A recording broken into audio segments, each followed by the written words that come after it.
Hello friends, this is Ravikant Pandey, advocate in District Court Azamgarh. Firstly, I requested all the viewers to like and subscribe my channel. Friends, here I am talking about check bounce cases, how I will start check bounce cases, what is the stages where cause of action arises, all the things I will discuss here. Friends, सबसे पहले जो है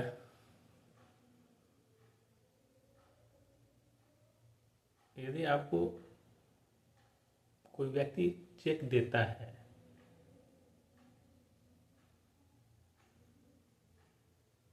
okay, और आपने cheque bank में जाके लगाया और चेक बैंक द्वारा ये रिटर्न में लिख के वापस कर दिया जाता है कि या इनसफिशिएंट बैलेंस की वजह से हो सकता है, या अकाउंट क्लोज है, या जितना अमाउंट उसमें बैंक में पैसा है उससे ज़्यादा का उसने चेक इशू कर दिया है, जो भी रीज़न हो, अगर चेक डिसऑनर हो जाता है बैंक द्वारा तो एक प्रोफार्मा मिलता है जिसपे रीज़न लिखा होता है कि चेक डिसऑनर क्यों हुआ। तो चेक डिसऑनर की डेट से विद इन 30 डेज, 30 दिन के भीतर you have to send a legal notice to accused person. आपको अक्यूज्ड को within 30 days legal notice भेजना पड़ता है और जिस डेट को अक्यूज्ड को लीगल नोटिस प्राप्त हुआ उसके विद इन 15 डेज, 15 दिन के भीतर उसे जवाब देना होता है।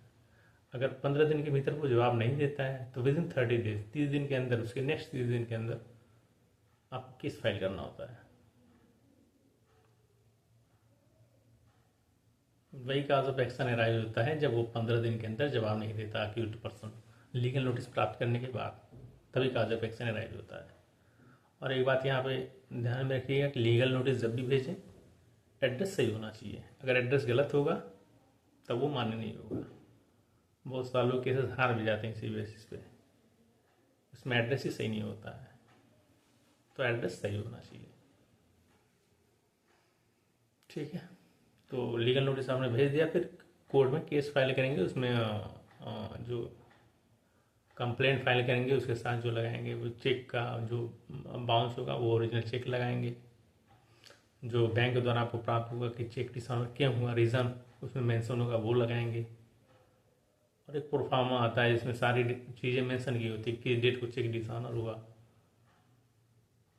केस विद इन टाइम है कि नहीं, ये सारी चीज़ें जो है इसमें आपको उसमें लिखना होता है प्रोफार्मा में, साथ में वो भी लगाना पड़ता है। फिर मजिस्ट्रेट ऑनरेबल कोर्ट द्वारा जो है उसको चेक किया जाता है कि सारी चीज़ें इसमें सही है नहीं है। चेक ओरिजिनल चेक जो है मजिस्ट्रेट साहब देखते हैं, देखने के बाद वो तो अब आपको रिटर्न हो जाएगा, वो वापस कर देते हैं मजिस्ट्रेट साहब आपको। फिर जो है तलबी पे बहस होती है, फिर अक्यूज्ड पर्सन को समन जाता है, और अगर अक्यूज्ड नहीं आता तो BW जाता है, फिर NBW जाता है, और अगर समन पे ही आ जाए तो आए, फिर अपना एक आध डेट मिल जाएगी, फिर आके जमानत वमानत करवा लें जमानतदार लेके, फिर चार्ज फ्रेम होगा। आफ्टर चार्ज जो कंप्लेंट दाखिल हुआ है वही कंप्लेनेंट का बयान मार के उस पर आपको क्रॉस एग्जामिनेशन उनका करना होगा। अगर कोई अदर विटनेस पेश करते हैं विटनेसेस तो उसका भी क्रॉस एग्जामिनेशन होगा। आफ्टर दैट आपको भी अधिकार होगा कि आप भी कोई विटनेस प्रेस करना चाहते हैं या खुद भी कोई कुछ बोलना चाहते हैं तो वो भी आप बोल सकते हैं, फिर आपका भी क्रॉस एग्जामिनेशन होगा, या अदर कोई विटनेस आप अगर पेश करते हैं तो उसका भी क्रॉस एग्जामिनेशन होगा। ठीक है, आफ्टर दैट पहले तो आपको जो आपका बयान हो क्रॉस एग्जामिनेशन आफ्टर चार्ज जो है 143A की एप्लीकेशन आपके कोर्ट में फाइल कर सकते हैं, ताकि 10% अमाउंट जो है 10 to 20% जो भी मजिस्ट्रेट द्वारा आदेशित हो वो आपको मिल जाए। ठीक है, और उसके बाद जो है जब अक्यूज पर्सन का बयान और जीरा हो जाएगा फिर 313 बनता है। फिर 313 के बाद फाइनल आर्गूमेंट में फाइल जाती है। फिर फाइनल आर्गूमेंट होता है, फिर डिसीजन आता है। तो ये सारा प्रोसेस तो विद इन 6 महीने के भीतर जो है, विद इन 6 मंथ इसको सॉर्ट आउट करना होता है। लेकिन अमूमन लेट हो जाता है, विद इन 6 मंथ तो पॉसिबल नहीं हो पाता। लेकिन अगर आप जल्दी से जल्दी इस केस को ख़त्म करवाना चाहते हो तो डायरेक्शन भी ला सकते हैं माननीय हाई कोर्ट से, अगर ज़्यादा डील होता है केस में। वैसे तो अब मजिस्ट्रेट लोग भी इसको जल्दी से जल्दी निपटाना चाहते हैं,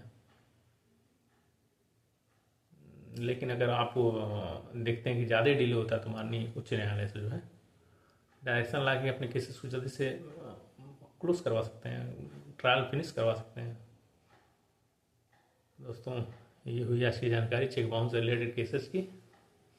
ज़्यादा केसेस से घबराने की ज़रूरत नहीं है। पहले लीगल नोटिस भेजें, फिर विद इन टाइम सारा काम करें। विद इन टाइम होना चाहिए। अगर टाइम उसमें मिसमैच किया तो फिर केसेस हारने की दिक्कत सामना करना पड़ सकता है आपको। So that's all friend. और आगे चैनल को लाइक और सब्सक्राइब जरूर कर दीजिएगा, क्योंकि ये मेरा पहला वीडियो है।